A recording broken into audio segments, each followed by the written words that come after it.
भक्ति वाली शक्ति नहीं चलती, बल्कि हिंदुइज्म की जड़ें पूरे विश्व में।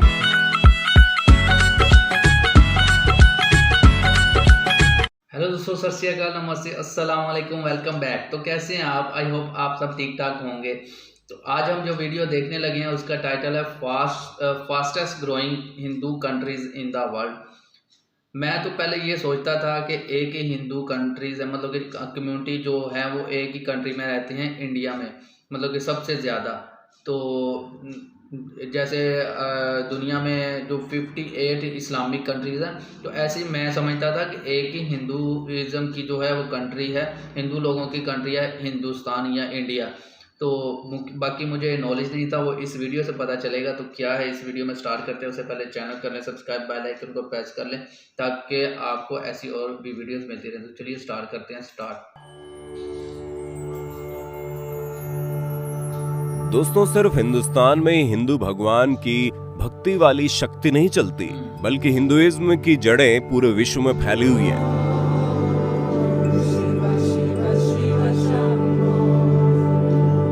दुनिया भर में भारत के अलावा कई ऐसे देश हैं जहां वीर हनुमान से लेकर प्रभु श्री राम तक के जयकारे दिन रात लगा करते हैं। तो कहीं इनके ऐसे विशालकाय स्टैच्यू देखने को मिलेंगे जिन पर शायद ही आपको यकीन हो। और आज मिस्टिका लैंड के स्पेशल एपिसोड में हम आपको हिंदू देवी देवताओं पर हक जताने वाले कुछ ऐसे ही देशों के बारे में बताने जा रहे हैं। तो चलिए शुरू करते हैं। इस कड़ी में सबसे पहले शुरुआत करते हैं इंडोनेशिया से। एक समय हिंदू राष्ट्र कहा जाने वाला इंडोनेशिया आज भले ही मुस्लिम बहुमूल्य देश हो, लेकिन यहाँ के कण कण में हिंदुत्व बसता है। तभी तो जहाँ हिंदू बहुमूल्य राष्ट्र होने के बावजूद इंडिया के नोटों में आपको शायद ही किसी भगवान की फोटो देखने को मिले, लेकिन वहीं इंडोनेशिया की करेंसी में गणेश जी से लेकर उसके एयरलाइंस में भगवान विष्णु की सवारी गरुड़ आसानी से दर्शन देते मिल जाएंगे। इन लोगों के बीच हिंदू देवी देवताओं की इतनी गहरी आस्था है कि वहां के खतरनाक एक्टिव वॉल्केनो माउंट ब्रोमो के मुंह के पास गणपति बप्पा की मूर्ति स्थापित की गई है, जो कि तकरीबन 700 सालों से इनकी रक्षा कर रही है।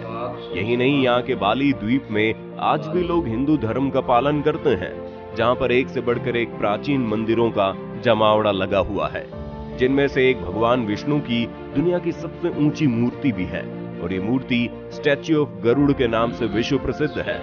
बता दें कि हिंदुइज्म की दस्तक यहाँ पर फर्स्ट सेंचुरी से हुई थी, वरना इससे पहले तो यहाँ के लोग पेड़ पौधों की ही पूजा करते थे।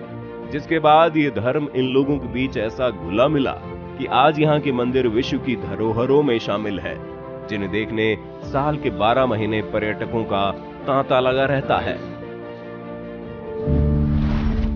श्रीलंका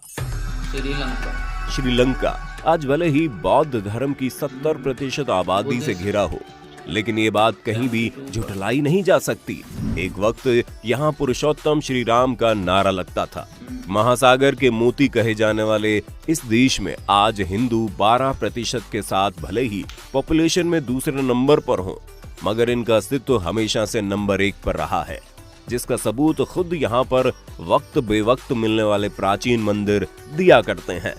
हिंदू मान्यताओं के अनुसार भगवान राम और माता सीता के जीवन का अहम हिस्सा श्रीलंका से जुड़ा हुआ है, जिसका प्रूफ खुद साक्षात रामायण है। और यहाँ के लोग भी भारत की तरह इनकी पूजा अर्चना भी उसी श्रद्धा के साथ करते हैं। जापान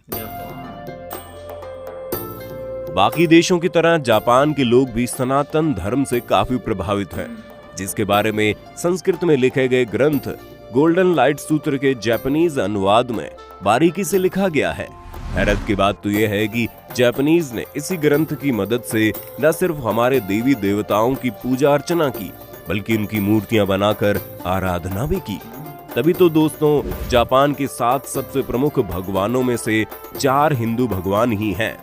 यहाँ आपको लक्ष्मी जी, सरस्वती जी, गणेश जी, विष्णु जी, ब्रह्मा, शिव भगवान जैसे देवी देवताओं की न सिर्फ मूर्ति मिलेगी, बल्कि कई प्राचीन मंदिर भी मिलेंगे। बस फर्क इतना है कि इन्होंने देवी देवताओं के नाम अपने जापानीज तौर तरीके से रखे हैं, मगर मूर्तियां हिंदू भगवान के नक्शे कदम पर ही तैयार हुई हैं। जहाँ पर श्री गणेश यानी कांगितेन, माँ लक्ष्मी यानी किचिजोटेन, सरस्वती यानी बेंजाटाइन, कुबेर यानी बिशामून, लॉर्ड शिवा यानी दाइको कोटेन के नाम से पुकारते हैं। वेल दोस्तों, यहाँ हिंदू इन्फ्लुएंशन होने के कई कारण हैं, जैसे कि यहाँ पर मौजूद 30,000 से अधिक इंडियन पॉपुलेशन, या फिर इससे 1000 साल पहले चाइनीज और वियतनाम साम्राज्य के कारण रखी गई संस्कृत और हिंदू कल्चर की छांव, जिनमें से बुद्धिज्म भी एक भी है। अमेरिका।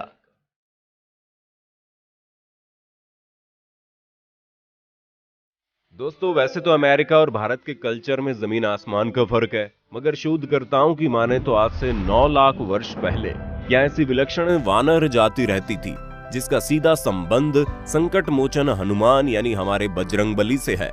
सेंट्रल अमेरिका के घने जंगलों में पाई गई इस रहस्यमयी सभ्यता को कपी कहा जाता है और उसकी खोज मस्किटिया के जंगलों में भटक रहे शोधकर्ता चार्ल्स लिंडबर्ग ने की।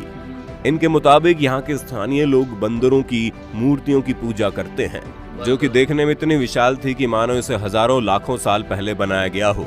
जिसके बाद ये खबर दुनिया भर में कुछ ऐसी फैली कि हर कोई lost city of monkey God की खोज में लग गया। दोस्तों, हिंदू माइथोलॉजी के अकॉर्डिंग वानरों के साम्राज्य की राजधानी किष्किंधा को माना जाता है, जिसके राजा सुग्रीव और बाली थे।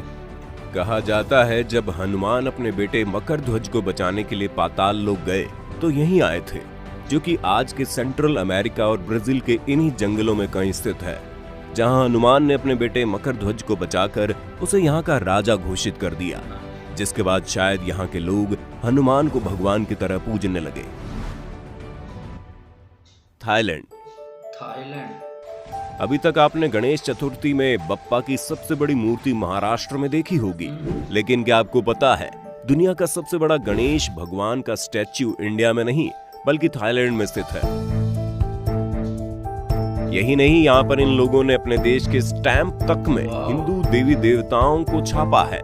साथ ही आपको ये जानकर हैरानी होगी, यहाँ के लोग मंदिरों में न सिर्फ भगवान शिव की प्रतिमा में हार चढ़ाते हैं, बल्कि उसी विश्वास के साथ शिवलिंग पर दूध भी चढ़ाते मिल जाएंगे। यहाँ तक कि दिखाए जाने वाले नाटकों में भी रामायण का मिश्रण देखने को मिलता है।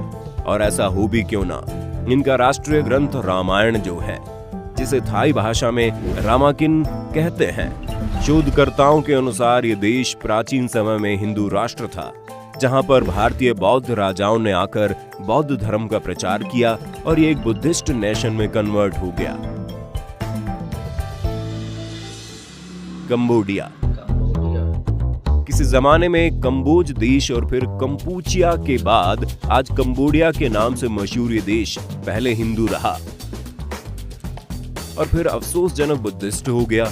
यहाँ महाबली बजरंगबली का इतना प्रभाव है कि सन 1964 में सरकार ने इनके ऊपर 1-2 नहीं बल्कि 5 स्टैंप निकाल दिए थे और कुछ दशक बाद बजरंगबली के साथ साथ अन्य देवी देवताओं जैसे सीताराम, लवकुश और तो रावण तक स्टैंप छाप डाले गए। इसी बीच सबसे बड़ा सवाल ये उठता है कि जिस देश में मात्र 1500 हिंदू है, वहां पर ऐसा धार्मिक चमत्कार कैसे? तो दोस्तों, माना जाता है 1st सेंचुरी में कौंडिन्य नामक एक ब्राह्मण ने यहाँ पर हिंदू राज्य की स्थापना की थी, जिनके नाम पर इनका नाम कंबोडिया पड़ा। और वही कंबोडिया के प्राचीन इतिहास के अनुसार इस देश की नींव भारत के शिव भक्त राजा कंबू स्वयंभू ने डाली थी। वैसे दोस्तों, यहाँ बड़ी संख्या में बने हिंदू और बौद्ध मंदिर इस बात की गवाही देते हैं कि कभी इस देश में हिंदू धर्म अपने चरम पर था। न्यूजीलैंड। दोस्तों, न्यूजीलैंड से हिंदू राष्ट्र का प्राचीन काल का इतिहास हो या ना हो, लेकिन यहाँ की वर्तमान स्थिति जोरों शोरों से हिंदू आस्था का संकेत दे रही है, क्योंकि जिसकी प्रधानमंत्री यानी जेसिंडा अर्डन खुद श्री कृष्ण के चरणों में आ चुकी हो, उस देश के हर एक नागरिक का भक्तिमय होना बेहद आम बात है। और इसकी गवाही देता है यहाँ बना 27 साल पुराना भारतीय मंदिर, जिसके 25 साल पूरे होने में काफी शानदार आयोजन भी किया गया। इसके अलावा विश्व प्रसिद्ध तिरुरूल सुब्रमण्यम आलयम मंदिर के साथ साथ 66 साल पुराने चमत्कारी तरीके से दूध पीने वाले गणेश मंदिर का भी यही निर्माण हुआ। बाकी बची खुची कसर इस्कॉन यानी international society of Christian consciousness ने पूरी कर दी, जिससे यहाँ की मोस्टली पॉपुलेशन हरे कृष्णा के रंग में रंग गई। यही नहीं, यहाँ जितना उत्साह से क्रिसमस सेलिब्रेट किया जाता है उसी तरीके से ये लोग जन्माष्टमी मनाते हैं। तो दोस्तों, ये थे वो देश जहाँ हिंदू कल्चर काफी फॉलो किया जाता है। आपको भी अगर ऐसे किसी देश के बारे में पता है तो कमेंट में हमें जरूर बताइए। फिलहाल आज के लिए बस इतना ही। उम्मीद करते हैं हमारा आज का ये एपिसोड आपको पसंद आया होगा। अगर हाँ तो इसे फटाफट लाइक करके अपने दोस्तों रिश्तेदारों के बीच जरूर शेयर करें। साथ ही अगर आप हमारे चैनल पर नए हैं तो इसे सब्सक्राइब करना बिल्कुल ना भूलें। दोस्तों, आज की जो हमने वीडियो देखी, मैं पहले समझता होता था कि जो हिंदुइज्म की जो सबसे ज़्यादा कम्युनिटी है वो सिर्फ इंडिया में ही रहती है। तो मुझे नहीं पता था, मतलब कि जो पहले भी हिंदुइज्म की जो कंट्रीज रह चुकी हैं, मतलब कि हिंदुओं की, मतलब कि जो हिंदू कम्युनिटी है हमारी, तो अब वो मतलब कि चेंज होकर किसी और मज़हब में जा चुकी है। तो सबसे ज़्यादा जो कम्युनिटी है वो सिर्फ अब इंडिया में ही रहती है। तो ये देखकर बहुत, और वो यार वो वीडियो में मैंने देखा कि वो चम्मच के साथ दूध, उन्होंने वो जो न्यूजीलैंड के वो मंदिर में उन्होंने चम्मच के साथ ऐसा दूध किया और वो दूध उसमें से गायब हो रहा था। यार ये बहुत अच्छा सीन था, मतलब कि अनबिलीवेबल मेरे लिए एज अ मुस्लिम। तो भाई बहुत ही अच्छा लगा, बहुत ही नॉलेजेबल वीडियो थी। आपको कैसी लगी नीचे कमेंट करके बताइएगा। मेरी जो भी लोग बहन भाई जहाँ जहाँ से भी मुझे देख रहे हैं उनको मेरी वीडियोस कैसी लगती हैं मुझे नीचे कमेंट करके बताएं। आपके जो मतलब कि जब भी आप कोई कमेंट करते हैं मैं उसे पढ़कर बहुत खुशी होती है, और मैं हर कमेंट का जो है वो मैं रिप्लाई देने की कोशिश करता हूँ। और अभी तक मैंने, आई होप, मुझे ऐसा लगता है कि मैंने हर कमेंट का ही रिप्लाई दिया है। तो बहुत सारे बहन भाई बहुत सारा मतलब कि प्यार दिखा रहे हैं। आपके ऐसे प्यार बनाए रखें, और वीडियो अच्छी लगी है तो वीडियो को लाइक कीजिए, शेयर कीजिए और चैनल को जरूर सब्सक्राइब कीजिए। बकिया आप मज़ीद ऐसी वीडियोस मुझे शेयर कीजिए ताकि मैं उन पर भी रिएक्शन बनाऊं। तो मुझे ये वीडियो देखकर बहुत अच्छा लगा, आपको कैसा लगा? तो मिलते हैं नेक्स्ट वीडियो में, तब तक के लिए आप सब अपना ख्याल रखें।